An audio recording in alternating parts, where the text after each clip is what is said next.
we don't want to actually do the work. And when they presented to the theater club was like, we don't have to write anything, right? We just have to sing, right? I was like, match me with heaven. This will work. So I think maybe we should collaborate on more things. I think this will work really, really well. So yes, thank you for being here, theater students. And so what I'm going to do is I'm going to introduce each speaker with a short biography and introduce if a theater student is going to read as well. And then, of course, I'll have our wonderful presenters come and present.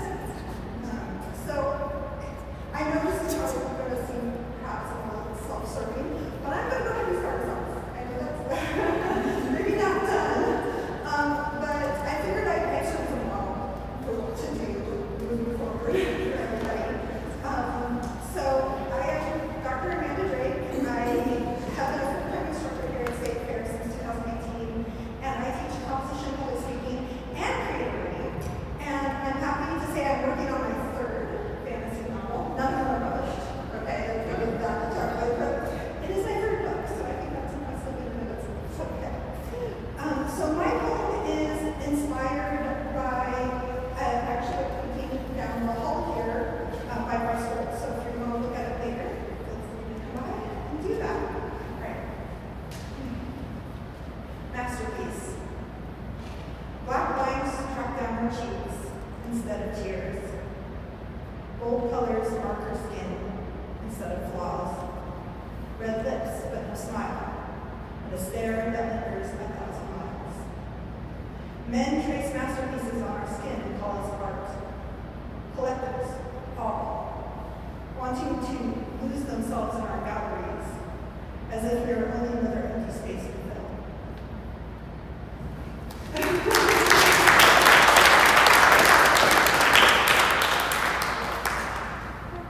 Our next presentation will be John Michael Maggi, and it's going to be 2 short haiku presentations. John Michael Maggi is from Independence, Missouri, and has lived in Sedalia for the past 5 years. Maggi has a young daughter, Maya, and for Maggi, haiku is comfortable and affords protection. And our wonderful first theater volunteer, Laura Fox, is going to read for us today.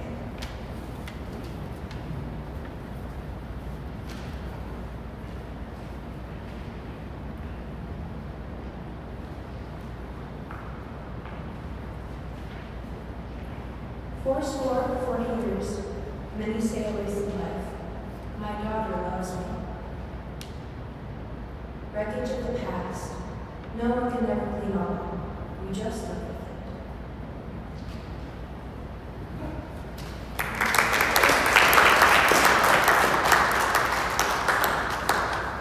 Just why I started learning scripture. Our next presenter is Zeb. Zeb is a native to Central Missouri who loves to travel the world as much as possible. A writer and filmmaker, his single feature film, Demon's Veil, was produced on his farm outside of Sedalia, and he'll be reading Art in the Making.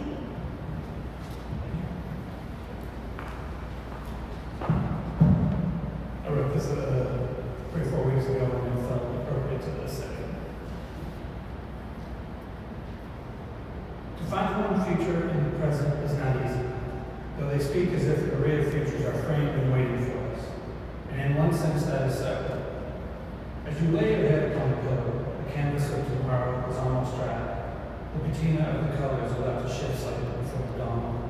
Next Friday, or 2 months hence, might only be sketches yet, with room for an artist to create unforeseen movement upon the time yet to pass. Too often, we allow each successive day to be manufactured, as if off a printed block, mechanically inked and easily mounted to be hung in precise grid. So much of my own life's gallery has such exhibits. There are also halls, buildings, and points of unique style, movements, and influences. But within each period, there are sections with too much repetition. Even with the advent of an artist's tactically curated theme, the diversity from frame to frame lacks. We all need to know that each of us is the only procurer filling the loom of our local future. And I know what I want adorning the acres of walls in my own days to come. Dutch masters to paint me through idyllic vistas across every continent, Caravaggio, to invest my visage with the wisdom and determination as I ponder each of the next 40 years of decisions. Michelangelo, to emblaze the vaulted domes with graceful depictions of my love and her future glories, and perhaps her also of marble, to anchor the grand atrium. We should all aspire to each have our own national gallery, every shining moment of our near-to-hand or distant existence displayed in 100 styles of scale cases. Filigree frames surrounding oil, acrylic, and charcoal renditions of a life I have not traversed through yet.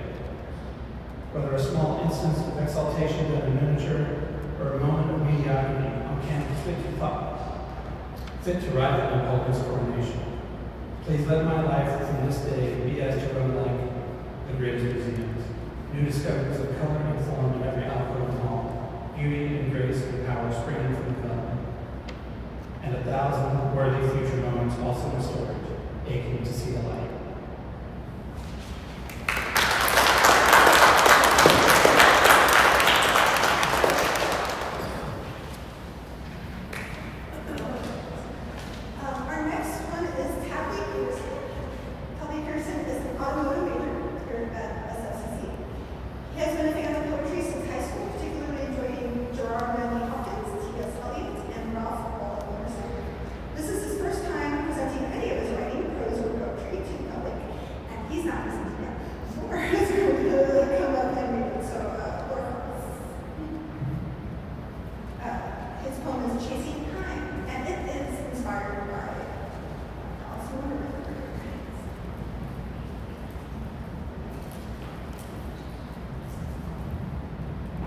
There was a time when she would chase a rabbit down a hole.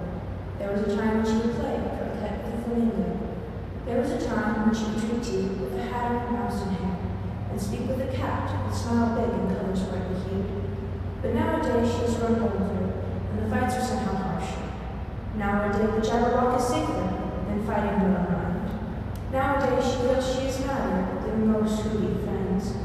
Nowadays she fears what's in her mind more than losing her head to a queen. And she still asks herself over and over, who are you? Yet sometimes when she sleeps, she can go back to that safer place. And sometimes when she dreams, she can again chase the rabbit who was late. And sometimes in the night, she can drink tea with hat and mad, and run from the queen who cried off with her head.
Most were meant to hurt. That doesn't mean they didn't leave marks.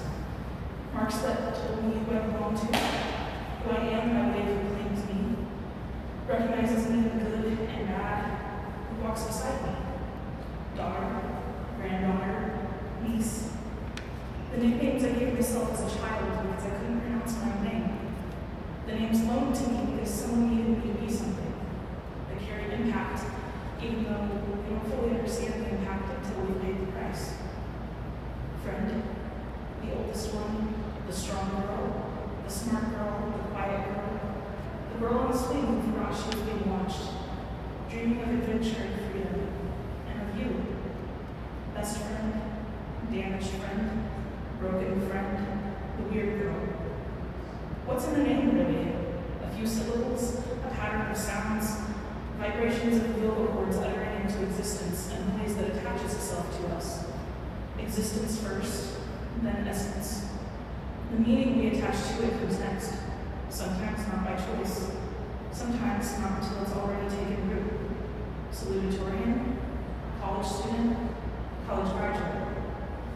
And the name that meant most, mother. And the ones that carried permanence, that grief shows us really is impermanence, because everything is finite and therefore precious. Wife, ex-wife, co-worker, ex-co-worker, girlfriend, ex-girlfriend. And then there were the names that you knew me by. Christina, baby, baby doll, piggy. I'm trying to find the capacity to hold the full spectrum of who I am without shame. Piggy, 12:06 p.m. I love you and I care about you so much. 12:10 p.m. I'll try it. What if I mention your weight? Is that over the line? 12:14 p.m. What if I called you a piggy? Since that day, I've been trying to make sense of it. This word, this name I didn't see coming, pressed against me like a thumbprint I never asked for, one I can't wipe off. I've named myself 3 times in this life. 3 names, each tied to my work, my words, my voice. Bridges spanning the distance between who I am and what I create, between the self I carry and the self I offer. Every name outside those 3 was given to me. I carried them because I didn't want to set them down, but this one cuts deeper. If I'm going to carry it, it has to mean something. Otherwise, it's just weight. See what I did there? Throughout history and culture, pigs are complicated. They are seen as both sacred and profane. An abundant, earth-rooted, sacred provider, and a disgusting, base, gluttonous creature. In Middle English, the word appeared as gay, a diminutive for a young swine. Before gay, the Old English word was swin, which we would still recognize today as swine. Swine has roots older than English, older than the language you used to give me the name.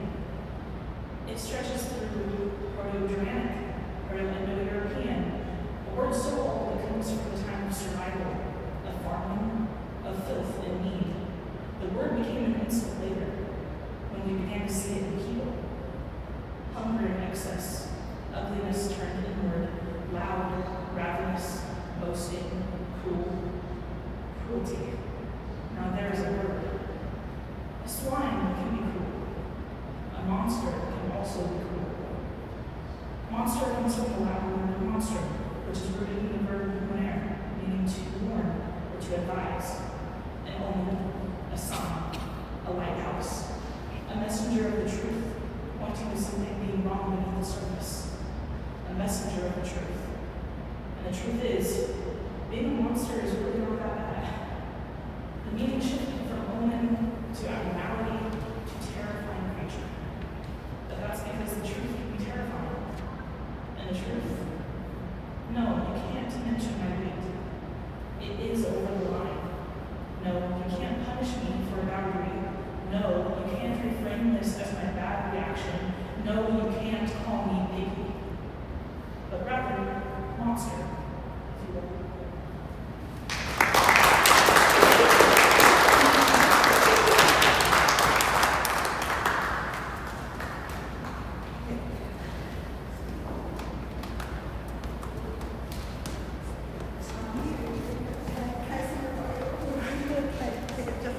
I'll leave it up here.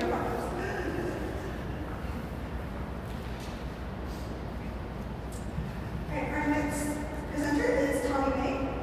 Tommy May's inspiration for this poem was a story that the artist wrote along with a painting in this gallery. So I'll leave it to your imagination, see if you can figure out which one it is. They saw a different way to tell the story and hope you like their mission of Vegas like this.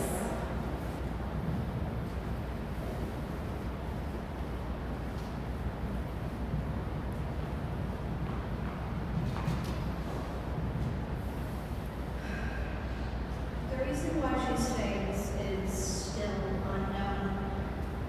The grief from who she could have been is some. She wishes she had the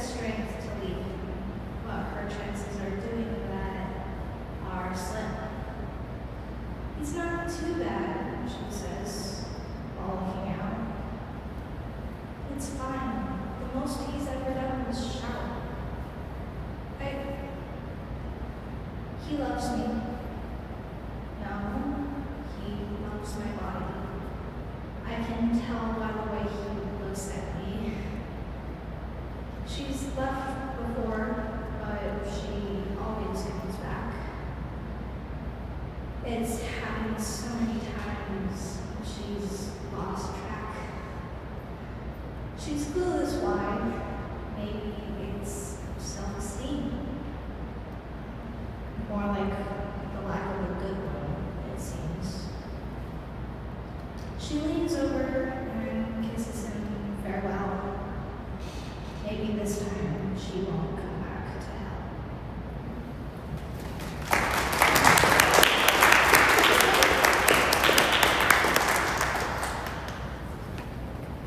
Our next one is Amanda Moulton, and again, I think this one's inspired by the presentation here at the Daum. This will be read by our theater student, Reagan Brady.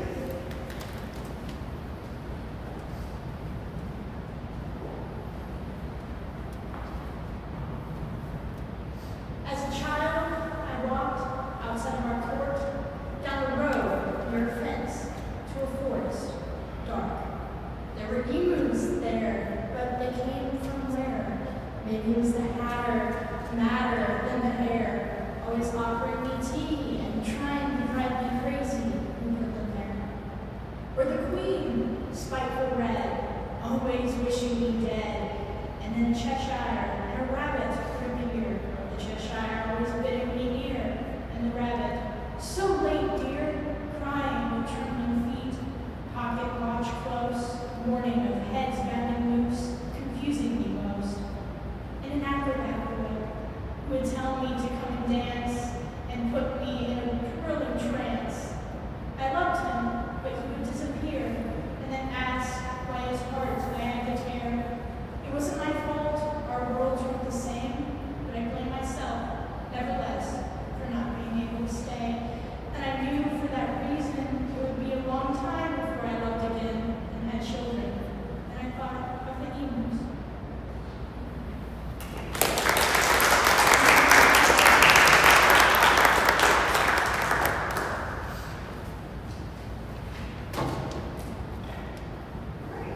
Our next presenter is Daum Free, reading My Certainty, and I'll let him come up and introduce himself.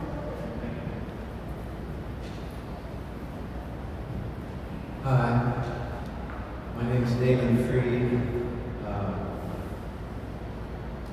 My dad was the inaugural director of this museum. Thank you, Gary, who's the current director.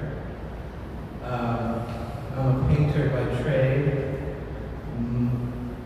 I don't see too many faces I know, so if I were to guess, if you know my name at all, it would be associated with painting, which I do frequently. I've shown in New York City. That was my first exhibition of paintings. In poetry, well, Bruno David Gallery in St. Louis, I also showed there with Sherry Leahy Contemporary Art in Kansas City. I used to. What would I say? Poetry, self-trained. Although, I will say this, Randy Crawshaw, Mr. Crawshaw, my teacher here at State Fair Community College years ago, I just remember it was a very, Sherry Leahy likes to use this word about my work, frenetic classroom. And in a positive way, though. And I remember being somewhat of a conduit, sitting there on the left side of the head of the class, and Tanja Price was in the back right, cutie. I liked her. I was quite young and dumb. Maybe not so dumb, though. I absorbed everything I could, and he was one hell of a teacher. So I'm going to read My Certainty out of my book for Taylor Swift.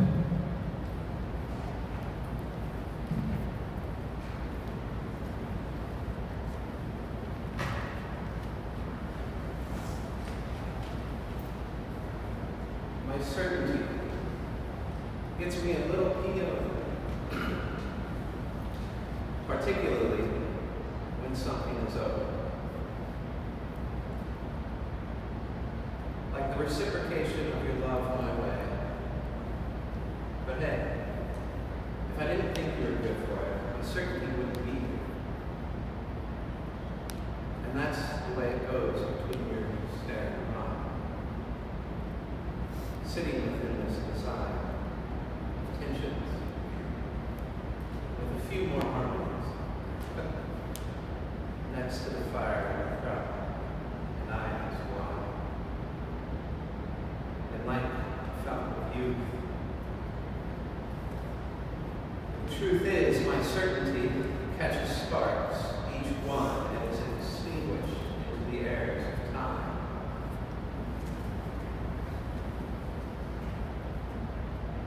To show you how much my warmth caresses, cares, and endures.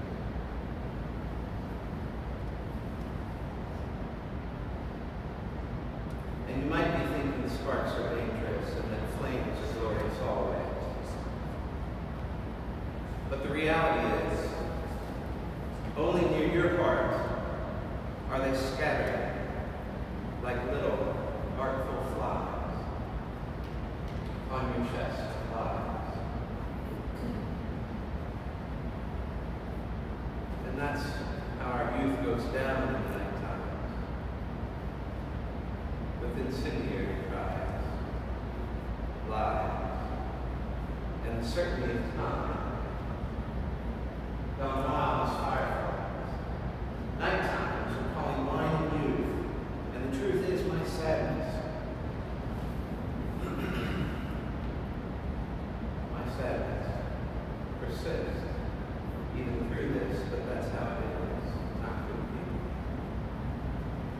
So we can pretend to owe each other some things nice, like rights.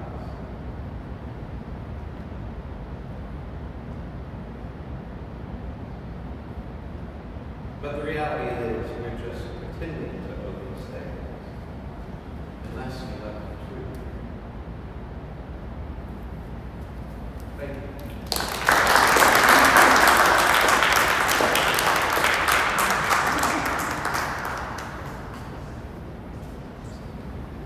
Okay, our next presenter is Daum. Daum teaches literature composition at the Sedalia campus. He writes poetry, fantasy fiction, and plays D&D in his free time.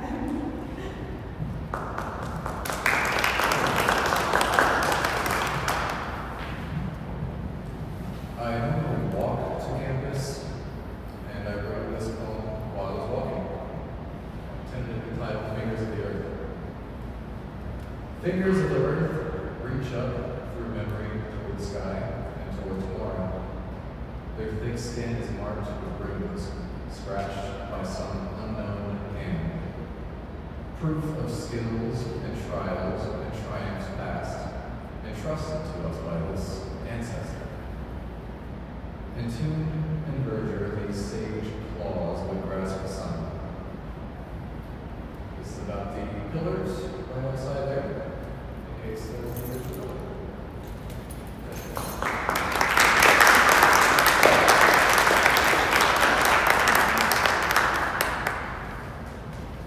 Okay, our next presentation is by Ali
the warm, cozy, and unique house.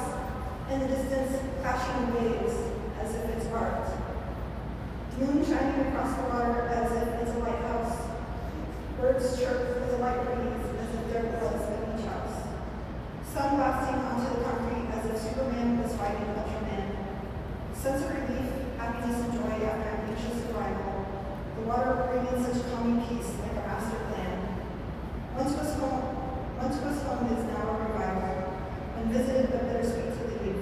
As time passes, it was a significant move. I leave.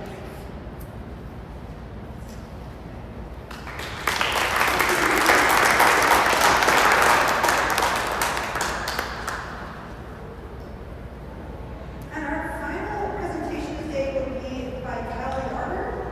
Kyle Yarber has been a literature and social science teacher, a museum curator, and a historical director, and an artistic director and writer for the stage.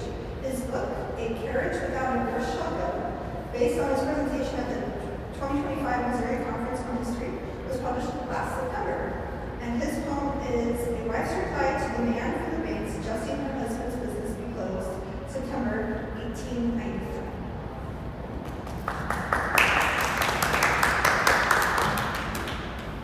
So you were heard without a microphone, didn't you? I suppose if I ask you can't hear me, they won't hear me. Can everybody hear me? Okay. Because there's an echo in the room, and there's stuff that I know I'll miss sitting too far back. Okay.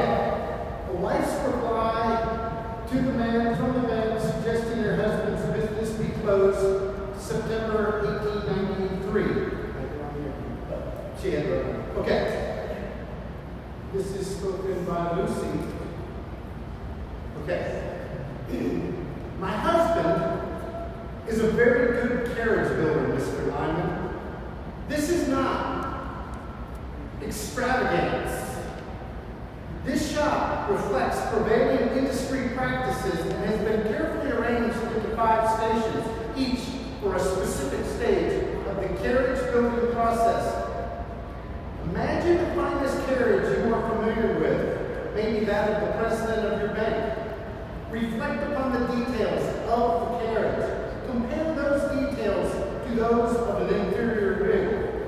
Most importantly, Mr. Lyman, keep in mind that there was a point in time when neither carriage existed in any form, or more accurately, in other forms. An oak tree, a poplar, iron ore, a cow, a horse, an idea in a man's head. Have you heard of a Stradivarius, Mr. Lyman? A Stradivarius, a type of violin? Do you know much about Stradivarius, the man? The man who crafted Stradivarius violins. You knew there was a man who built them.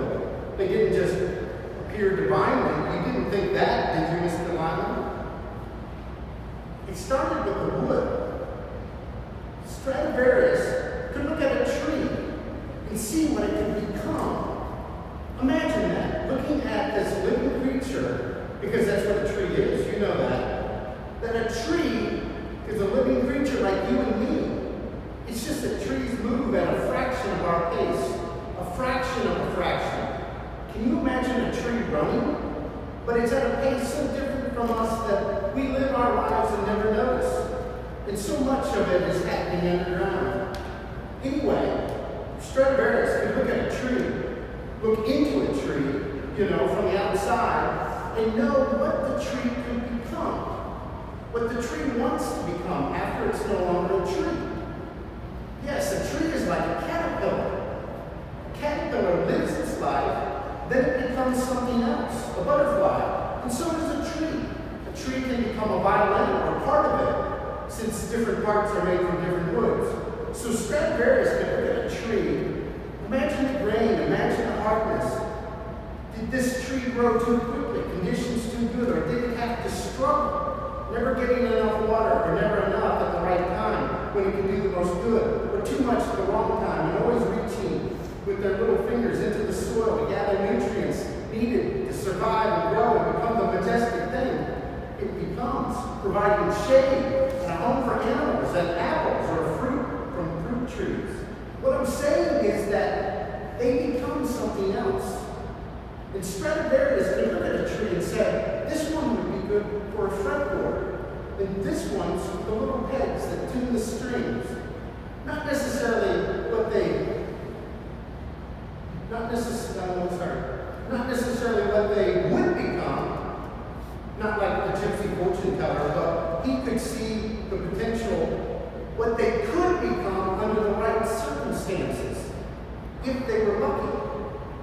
Do you suppose he could look into a tree's soul and see what it would like to become? Do you suppose trees have souls? Everything is not fate, but there but for the grace of God. Well, Mr. Lyman, you do understand. Oh, silly, I know nothing about violin making. What I know about is carriage building, from my husband. The carriages my husband builds, they're like Stradivarius's. I mean that. He's a craftsman, an artist. Who is the real artist?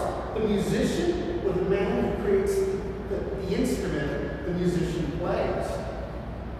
My husband does take other work, Mr. Lyman. Do you know Burks? He's sort of a junk dealer, mover. No, you probably wouldn't know him. My husband built him a wagon much superior to what Burks should have expected for what he paid. My husband said it was important to put his work out into the world. If someone sees what a quality wagon Burks has and needs a wagon of their own, they would do well to do what Burks did and have my husband build one for them. Well, there's another man, I won't mention his name because you may know him. He has a buggy, he calls it a Phaeton, but what it really is a very cheap, very poorly made, very inferior buggy. And of course, the parts on it would break all the time. And he brought it to my husband to fix. John, my husband, would go to remove a part and it would break in his hands before he even had it off. Whoever built it didn't know wood or didn't know how to work with wood. But the man with that carriage now has a superior front axle, thanks to my husband, even if the rest of the carriage may soon be dried splinters. If my husband was more someone who could blow his own horn, that gentleman might have left here with what he really needed, an entire carriage of the quality of that front axle. What I'm saying, Mr. Lyman, is that my husband does not turn down work that could be, maybe should be considered beneath him. There just isn't a lot of work of any kind to be found right now. That is not to say my husband should consider a different profession.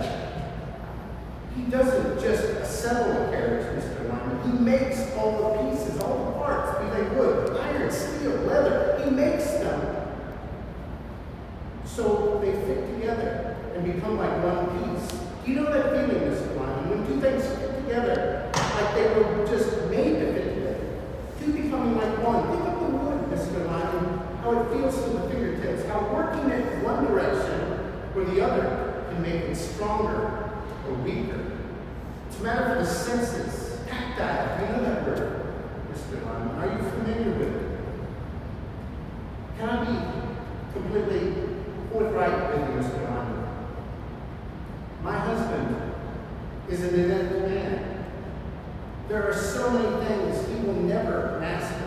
Things another man might do with ease, as easy as he breathes. But my husband couldn't, if his life depended upon it. However, when it comes to carriage building, he has no peer.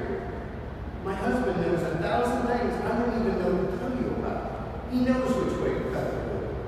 He knows what all goes into building a truly fine carriage. Mr. Lyman, let my husband continue doing what he's good at. Please don't talk about him doing something else. Say that for people with 1/10 talents, 1/100th.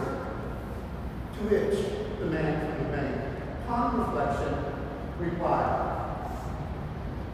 I appreciate you helping me to better understand your husband's business, and I can assure you that the bank does not want to foreclose. Frankly, the equipment your husband has here is so specialized, we get mere pennies on the dollar for it. It's better to leave things be for now, but I implore you, Mrs. Elbert, and your husband to bring in more income. There is no safety net like the high wire walkers at the circus. You need to survive. You may have persuaded me, but my bosses and their bosses probably not.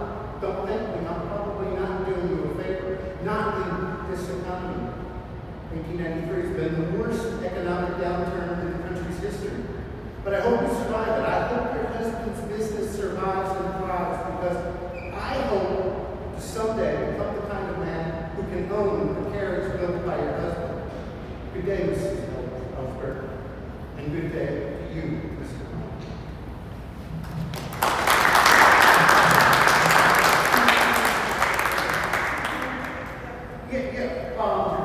So this is entitled Something I Wrote on Tuesday. Because I do not remember my dreams, I must reverse engineer them. During my waking hours, I sift the litter of my own thoughts, scour my own scat for undigested glimpses, hints as to where I go and what I do when I'm not alone.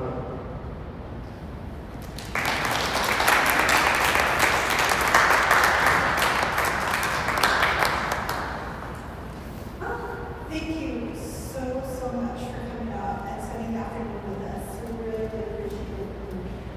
I'm hoping that this might be leading to future collaborations of this nature. Really great. So yes, thank you for coming. Please feel free to stay and look at the gorgeous artwork that's only here until March 1st. So we only have a short period of time. And feel free to stay and talk with our artists as well. Thank you so much to our presenters and to our theater student presenters. And to you all for coming. Thank you. I just wanted to say something really quick. First of all, thank you guys for coming. Thank you for being vulnerable in front of us, because I know it's not easy to read your poems. Thank you for the theater students that came here today. I wanted to say that one of Dr. Daum wishes when he created this museum was for students and people from Sedalia to not feel intimidated by a museum and not feel intimidated by art, and he wanted people just to enjoy and come here, feel safe, feel like they could belong here. Even if you don't need to have an art major to enjoy art and to come to the museum. So we're super happy to welcome you anytime. Thank you again for coming. I think that today will be successful in, make one of his wishes true. And I just would like to remind you that Monday 2nd, we're going to have one